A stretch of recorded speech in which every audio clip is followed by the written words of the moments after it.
Welcome to GRE Snacks, snackable episodes about the GRE, GMAT, and graduate school admissions. I'm Tyler, the founder of Achievable, and we have an affordable GRE course that includes everything you need to ace your GRE exam, which is a full textbook, videos on key topics, tons of GRE questions that are backed by our memory enhancing algorithm, built in study planner, and essay grader for those essay sections and full length practice exams. You can try it out for free at achievable.me, and if you like it, use the code podcast to get 10% off at checkout. Now, let's get started. Today, we have got Matt Roy with us, who is the author of Achievable's GRE course. And Matt, I'd love if you could introduce Right. yourself. Hello, my name is Matt Roy. I have been tutoring for the GRE for over 5 years now, since before COVID. I used to tutor for Kaplan, and now I tutor independently on Leland and Wysant. And like Tyler said, I am the author for the GRE course with Achievable. So, today we're going to be talking about what your GRE score really means, right? And I think the key thing is that your GRE score without context is just a number, right? And I think that realistically, it's much more relevant both for general GRE score comparing to everybody else, but also for the particular Absolutely. school that you're applying to think about your GRE score as a term of percentiles. So, first, can you explain what percentiles are, like what I'm talking about right now, and then Yeah. we can go Okay. into it a Yeah. little I'll bit? I'll start by explaining the difference between a score and a percentile. Um, First, I'll say if you scored a 160 in quant 5 years ago, and you did exactly the same, you would also score a 160. It is your percentile that would change. Okay. So what I'm saying is the score is exactly as difficult as it has always been. And the type of questions that you always have been given are always the same. So percentiles are slightly different. A percentile is just your comparison, how well you did relative to others. Okay. Um, and because the Mhm. percentiles have become more and more competitive over time, that just means that everybody is scoring higher, basically, than they used to. Yeah, I mean, I think I would even want to take one step back from that. Like a percentile, just as a base definition, is like where you score relative to the Yes. whole population. So if you got our 90th percentile score, that means that you are, on a scale of 1 to 100, where 100 is the best score and 0 is the worst score, you're the Place, yeah. 90th Or 10th place. Yeah. best score, Yeah. right? You're in the top 10%, basically. And so that's kind of how to think about it. And it's important when you're applying to schools, oftentimes they'll have data like the top Mhm. quartile, aka the top 25%, and then the Yeah. bottom quartile, which is the bottom 25% of Yes. admitted students. And that will give you a range where it's like, the top percent was, let's say, like 165 to 170. The bottom was, Mhm. 155 to 160. And then everybody Yes. else was somewhere in the middle. And it gives you an idea of kind of the range of test scores for people that are being And admitted. this is a perfect Yeah. what I tell every student is you need to compare your score to the class profile of the program you're trying to get admitted into. Do not look at percentiles and get really distraught when you see like, "Oh, my quant percentile is not that great." Like, literally the only thing that matters is your score relative to other people who are applying for the same exact program you're applying to. And exactly like what you said, like if the Mhm. median score is 160 in the program, if that's the median score, literally half of the people admitted scored less than that.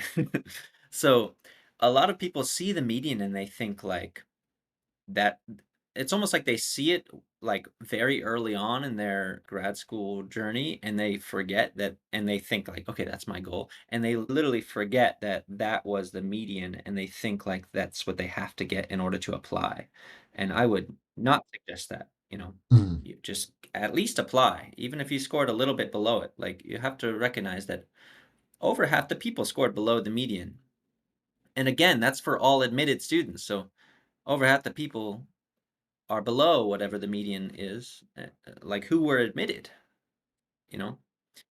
Yeah, exactly. And Yeah, I agree with you that I think a lot of people have that behavior where they kind of see it almost like I have to Mhm. clear this bar. And I mean, frankly, clearing that bar does Yeah, not that too. guarantee you admission, and then not Yeah. clearing that bar does not guarantee that you'll be rejected, Yeah. like at Yeah, all. it's a whole application, for sure. Um, Mhm, I just wanted to explain a little bit about percentiles and how they've gotten more, you could say, competitive over the years. This is for a couple reasons, but I have data. But I just want to say that it's it's largely a illusion.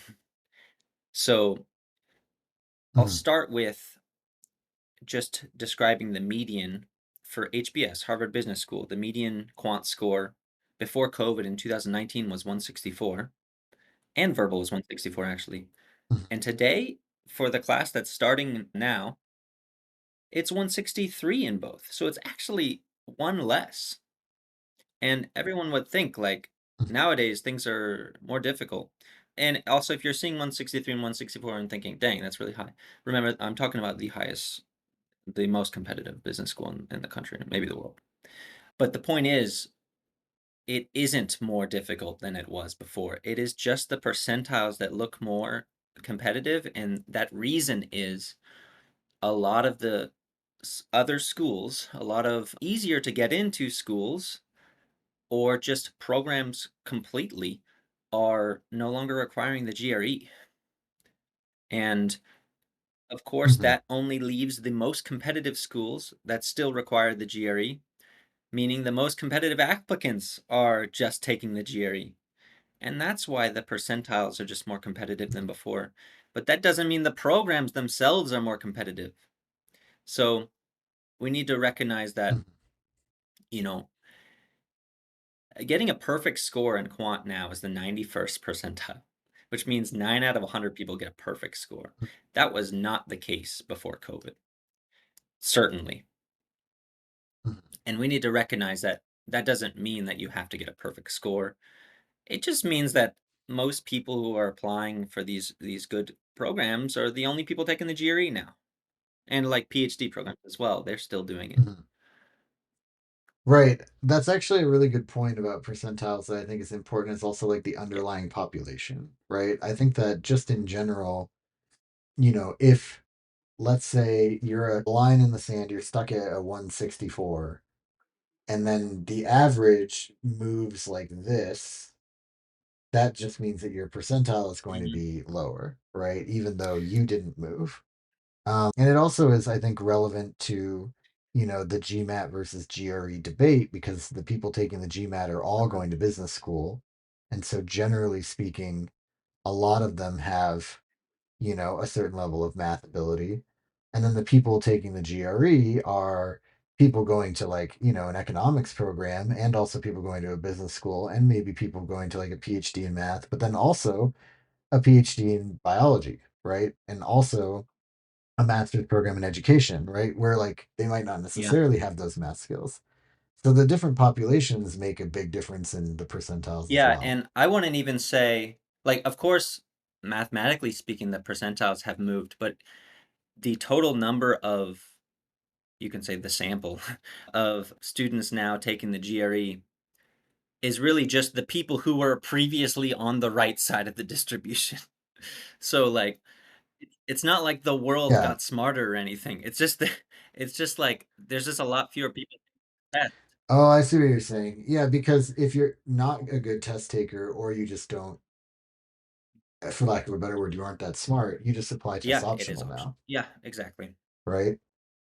So then suddenly the bottom It half, or disappears. call Yeah. it the bottom quarter of Yes. test takers are Yeah. gone. Yeah. Yeah. Now that makes a ton of sense, actually. Yeah, Yeah. and I've got some more data to just show that, like, Wharton, University of Penn, Wharton, or Pennsylvania. I don't know if they say UPenn. Do they Yeah. say UPenn? Is that the right? Yeah. Um, yeah. UPenn Warden, or just Warden. I think they just call themselves Warden. Their quant in 2026, the median quant was 163, and in 2019 it was 162. So it really hasn't changed that much. And verbal actually moved down one from 163 to 162 more recently. I do wanna just because 'cause we're both Americans, I guess we can say this. The percentage of Americans as total test takers has diminished significantly, and anyone who is non-American, their average quant score is, like, much higher than Americans, so that also changes the competitiveness. So, like, I was just looking at the data, like, the average quant score overall was 153 in 2019, and now it's 158. But the US average has not changed. It has been 152 in both, like, in 2023 and 2018. So if you're thinking, like, I'm just competing against, like, I mean, usually a lot of schools, they have some sort of, like, amount of, oh, I don't know. I don't know anymore. We'll see. But you're competing against basically similar students. Well, for the top schools, you're competing against the best and Yeah. brightest in the world, right? Which is like, as it should be. But I think that, to your point, a lot of those countries put a greater emphasis Yeah. on math education than America does currently, Yeah. right? I For think. instance. And I think that that's a fair point. I mean, in general, I think that for me, or at least where I'd like to take the conversation, is kind of 2 points. Number one, I think that overall GRE percentiles for like your score compared to all the other scores in a vacuum is actually not something you should be worried about at all. Because, number two, what you really want to understand is what your scores are compared to the percentiles of the Yes. programs you're Yeah. applying to. And that should really be the focus of what you're doing. And every school is going to be different, and the programs within the schools are going to be different too, right? The Harvard MBA average GRE scores are very different than the Harvard Mhm. political science 90 average school. Yeah. GRE scores. Yeah. And so, yeah, I think that's like, what I'd love to do now is maybe just like walk through how you would kind of go about this process of Yeah. setting your targets for your Yeah. GRE So, score. Yeah. whatever program you're applying to, you need to look at that program, its ranking relative to similar programs. And well, the first thing you need to do is it just literally search your profile or your school name, the program name, and just type in class profile. That's the exact words that gets you all of the demographics, all of the GPA, all of the like the age, the work experience, and GRE or GMAT scores of everyone who's been accepted into that program. Okay, so you search class profile. And if you can't find something like that, then you look at that ranking and you start searching for schools that are ranked around the same area. Okay. And that's what I would suggest people doing. And of course, you can look at the school's highest ranking in whatever program you're applying to, and kind of you see like, okay, that's my goal. Then, if you're applying for a lower school, then you're obviously that would be a good goal, like whatever the highest average. Yeah. Yeah. I mean, by setting the goal as the highest, people have a tendency to kind of either Mhm, meet their expectations or like essentially if you were shooting for a 170 you might mhm. get a 165, but if you were Yeah, shooting for 165 you might get a 162 kind of thing. I don't know what yeah, psychological phenomenon that is called, but mhm, you get the idea, right? And so might as well mhm. aim for the highest one, and then also like you said you're set up for all the other ones. I think it's also important to understand, particularly if you're, let's say, a business major and you're applying to some BA program, some MBA programs, but also applying to some like econ programs, that the profiles of those two audiences and the percentiles of those two audiences are going to be pretty different.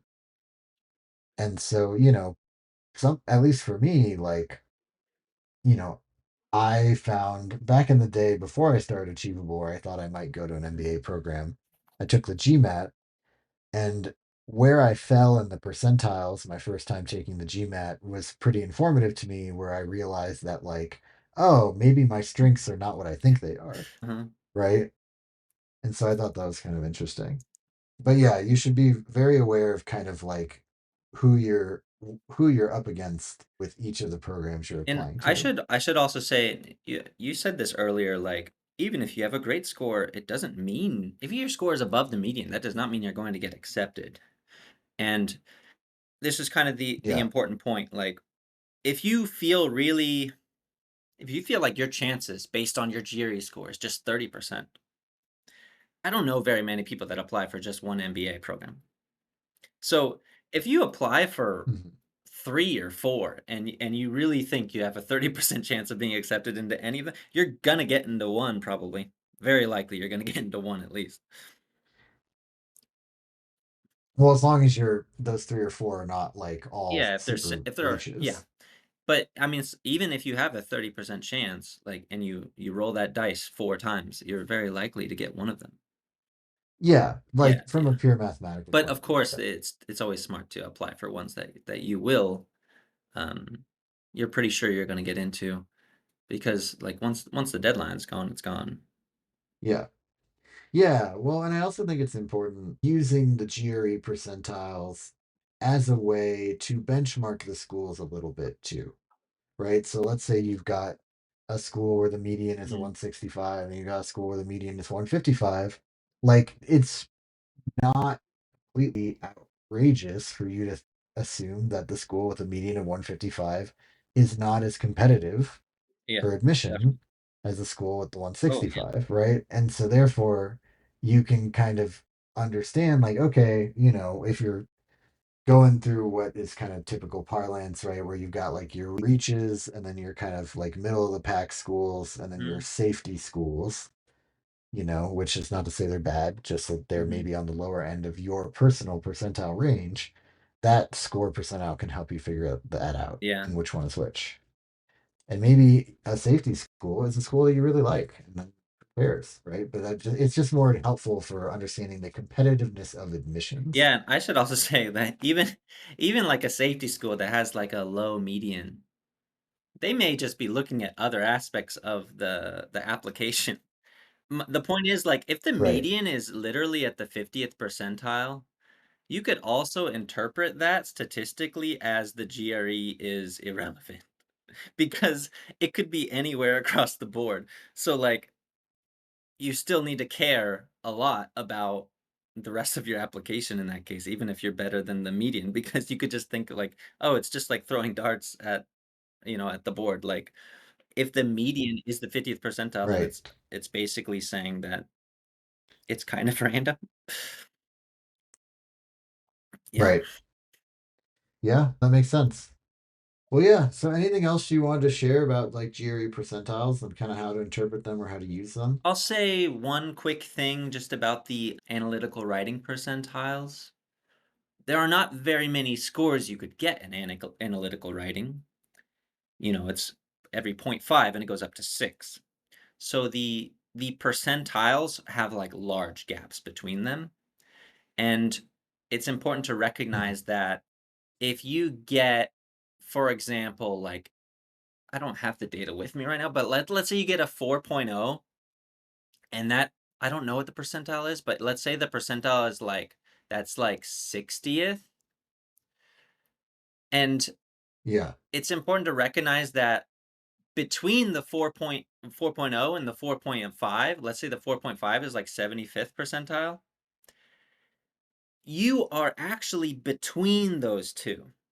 So you're between the 60th and the 75th. You are not the exact worst person in that group and you're the 60th percentile. So it's important to look at the one above and be like, how many people are there within this group with me? Because everybody looks at the smallest one and thinks, or not the smallest, like the percentile you can call it for that group, and they think, oh, that's not that great.